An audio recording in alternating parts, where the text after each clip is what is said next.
Hi Leo, welcome to your solar eclipse special with me, Raphael Ray from Radiant Reality. It's an absolute pleasure to have you. Thank you so much for all of your continued support. So this is a big one for us because I, as many of you know, am a Leo rising. So this is going to be very, very relevant for me as it is for you guys. Okay, so I just want to bless this deck before we start with all forms of love, light, peace, prosperity and abundance, and I hope that the messages that come through are ultimately clear and concise. They help you on your path to your highest vibrational good. So, a solar eclipse. This is the glyph for the sun. It's eclipse, you know, the light disappears for a moment so that it can come back stronger than ever.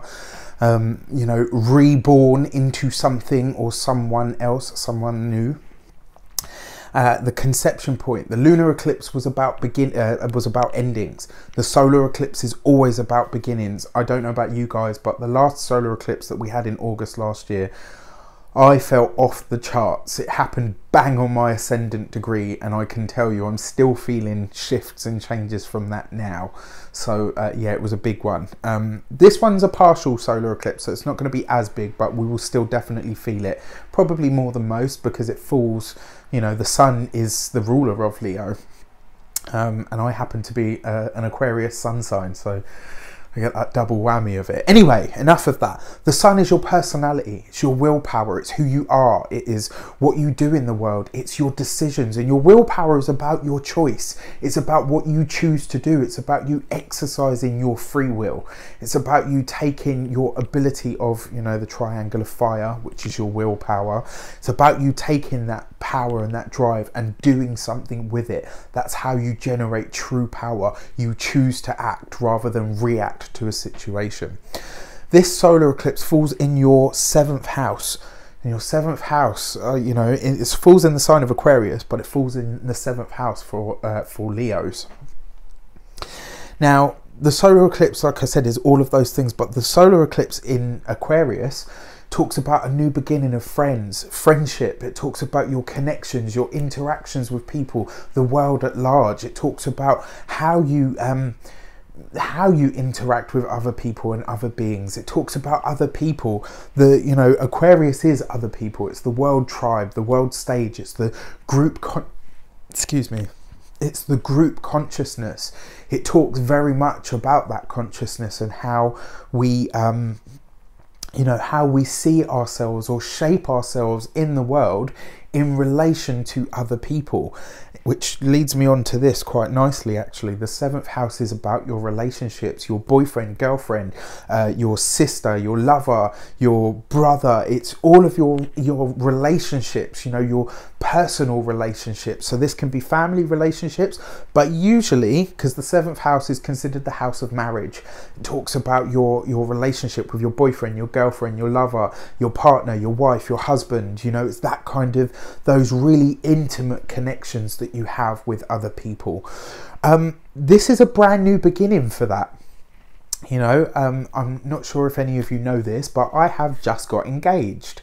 I proposed to my partner in Paris and he accepted. So this is huge, you know, and this kind of tells me that I'm on track. You know, I'm really feeling this, I'm really experiencing this. And this talks about taking those relationships to the next level. For those of you that have just met somebody, this is you making it official. For those of you that have been together a while, this is you, you know, deciding actually now we're going to move in together. For those of you that already live together, this is you taking the step towards getting engaged. This is you taking, and you know, the eclipses work 10 days before and 10 days after, and it's interesting because we've only just got back from Paris as well, because I went for my birthday.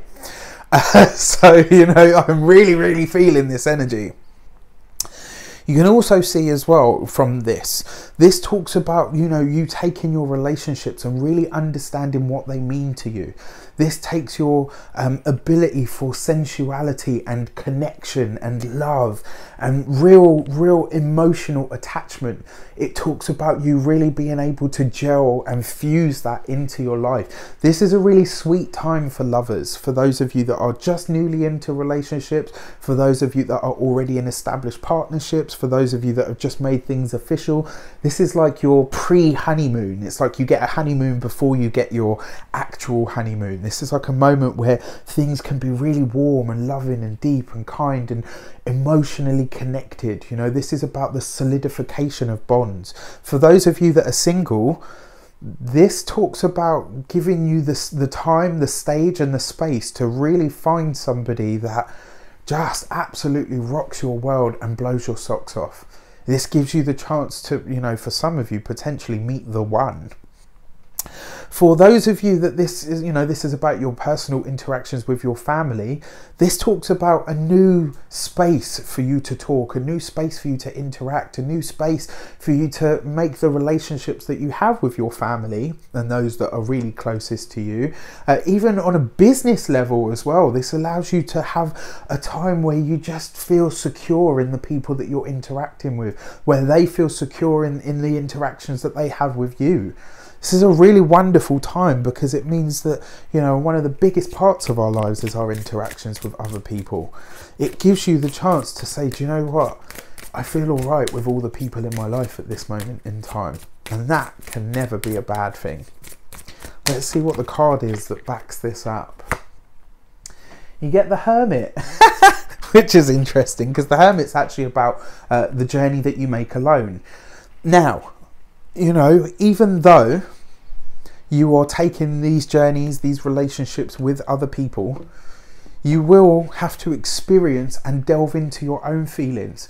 You will have the chance and the space to examine how you feel, why you feel it, and more importantly, how that is reverberated back at you through the other people in your life. You know, it's not just about all of the love and the connection and the bonds that you have. It's about your understanding of those and why they're so important, and more importantly, what you can give to them to nourish and grow them. Why do I say what you can give to them to nourish and grow them? Because the sun is the great nourisher. It gives life. It nourishes the earth and, you know, the seed so that it can become something beautiful. And this is your chance to do that, to figure out how you can make your relationships with other people, with business partners, with family, with, you know, your significant other, how you can make all of that stuff better. For those of you that are single, this is you on the quest to really understand what it is that you need from a partner so that when they show up in the next 3 to 6 months, you can say, yes, it's you, and I know it's you because you have all of the qualities that I knew I required for you to be the one. I wish you an abundance of love, light, peace, prosperity, and abundance itself. Leo, let me know how this shapes out for you. I wish you all the best, and I will see you soon for the monthly videos.